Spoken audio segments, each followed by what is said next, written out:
ଲାଗୁଛି ମୋଦିଙ୍କ ହାତରୁ ଗ୍ରିପ୍ ଢିଲା ହେଇଯାଉଛି ବା ମୋଦିଙ୍କ ହାତ ମୁଠାରୁ ନିୟନ୍ତ୍ରଣ ଖସି ଯାଉଛି ବା ନିଜେ ନରେନ୍ଦ୍ର ମୋଦି ସବୁ କିଛି କି ନିୟନ୍ତ୍ରଣ କରୁନାହାନ୍ତି। ଆଉ କିଏ ନିୟନ୍ତ୍ରଣ କରୁଛନ୍ତି?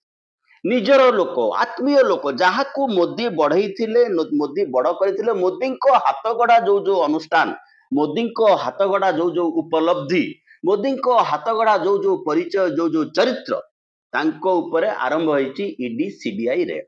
ଅବଶ୍ୟ ବିପଦ ପଡିଛି ମୋଦିଙ୍କ ଉପରେ। ଭୋଟ ଚୋରିର ଚର୍ଚ୍ଚା ଏତେ ଜୋର ହେଇଛି, ଭୋଟ ଚୋରିକୁ ଲୋକ ଏତେ ଜୋର ଉପଲବ୍ଧି କରିଛନ୍ତି ଏବଂ ଗ୍ରହଣ କରିଛନ୍ତି, ସେତେବେଳେ ନିଜକୁ ବଞ୍ଚାଇବା ପାଇଁ ବିଭିନ୍ନ ପ୍ରକାର ଚକାଚକ ଅବସ୍ଥା ଯୋଉ ଆମେ ଦେଖୁଛୁ, ସବୁଠୁ ମଜାଦାର ହଉଛି, ଚିତ୍ରଣ ହଉଛି କର୍ପୋରେଟ ହାଉସ ଉପରେ ଆକ୍ରମଣ।